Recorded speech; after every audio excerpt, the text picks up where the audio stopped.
going to make a faux leather cover for our mini book, and for this I'm going to use a piece of normal craft cardstock.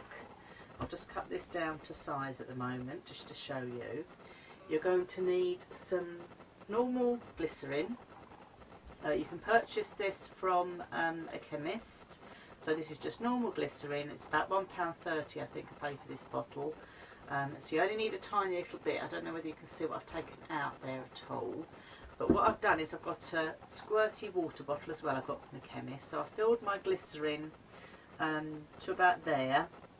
So probably about, let me just use my tape measure to show, probably about 1 centimetre from the bottom.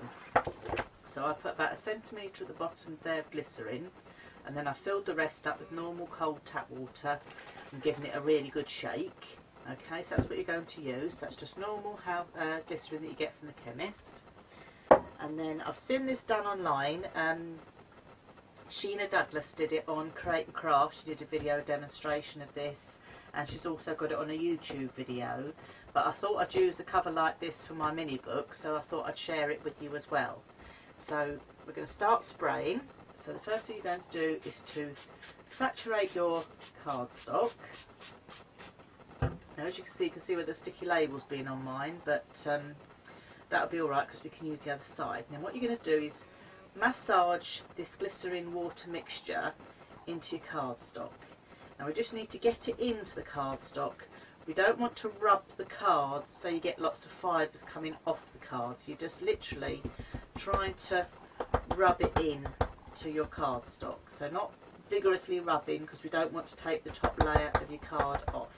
Now already I can feel that starting to go a bit like the top layer is going to come off. If I rub it anymore, but you're going to get the fibres coming off. So I'm going to have to flip it over now and do the same on the other side. So be quite liberal with it, don't be frightened of it. A bit like when we're doing scoring, we're changing this card now to a different dimension, if you like. So by soaking it like this, it's giving it a different level. So, as you can see, you won't be able to probably see under these lights, but I can feel it starting to, if I rub too much, I'm going to get those fibres come on. So I'm just going to pat the mixture in with my hands. You can see where it's actually going into the fibres of the paper, because where I'm pressing now with my fingers, you can see my finger marks. So I flip it over and do the same again on the other side. Lots more spray. It might seem like you're using a lot, but you're not. So, you know, don't be frightened of that. So, don't worry about seeing any marks on this, because we're going to screw it up and ink it. So you won't see any of that. Already you can see under these lights that it's starting to dry off as well. So just pat that all in. Right, now at this level, so I've done 4 turns now. It's quite soaked and wet, and if I rub too much I'm going to get fibres of the paper off. So at this stage now I'm going to scrumple it all up. So to scrumple it up into a ball with your hands. Now, when I scrumple this up into a ball, I can't squeeze any mixture out, so it's not soaked as in that respect, but it's wet enough that I can screw it up to a ball like that, so it looks a bit like a piece of chamois leather. Now, I'm going to gradually now do this very carefully, tease it open. I'm saying do it carefully because you don't now want to rip your paper, because at the end of the day it still is paper. So as you can see already, it does look like a piece of chamois leather, but even from just screwing that up, it feels quite dry. So we'll go in again with some more spray, patting that in again. I'm trying not to rub too vigorously because it's getting to the stage where the fibres are going to come off, so that is why I'm just patting it in. As I say, Sheena's done this online on YouTube. There's another lady that did it years ago on YouTube as well. So if you do a search on YouTube, you see lots of videos come up for this now, especially now it's been on the telly. Right, let's go. Another good soaking both ways. So I'm going to scrumple it up again into a ball. don't be frightened of it. At the end of the day, it's a piece of paper, so, or a piece of cardstock, so you can always cut another piece, so do not worry at all. So as I say, I'm screwing it up into a ball, and then I'm going to open it out again. So I'm doing this in real time with you, then you can follow my tutorial or somebody else's and then see how this works. Okay, that's one side and that's the other. Both these sides are looking very similar. I've used, this is basil craft cardstock I've used here. I think I'm going to have this as my main side. This is the side now, this is the stage now where you need to pick what you're going to have for your main side.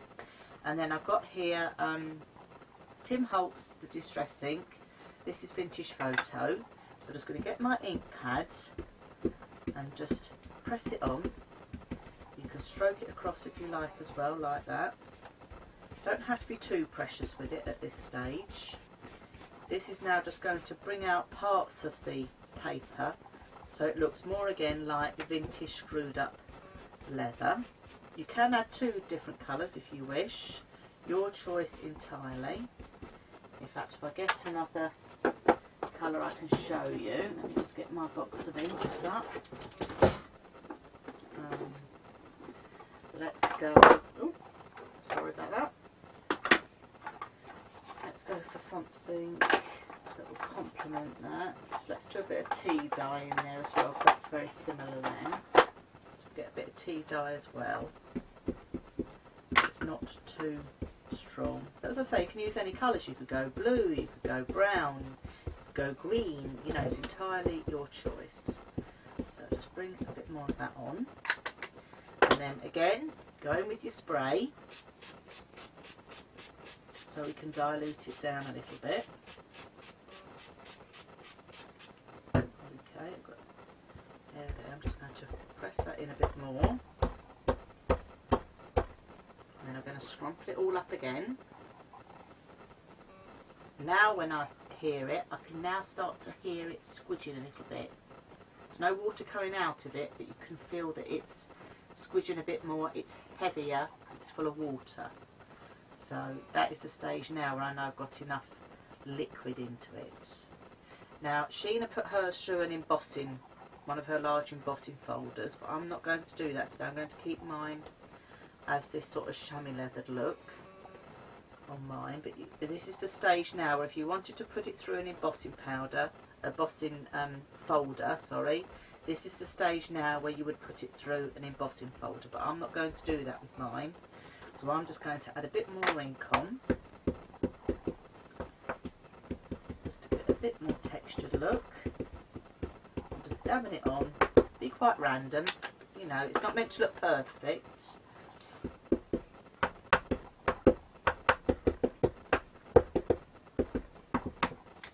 Okay, and then I'm going to set that side to dry, so then we can attach that, glue that onto some fabric and then make it into the cover of our book. So I'm going to put that to one side to dry. There's another one I've made here that has been drying a bit. It's still not fully dry yet, so that still needs to dry a bit more. I've just done that with the one colour, and then this has been done with the two colours. So I'm going to set those aside to dry now before we do the next stage.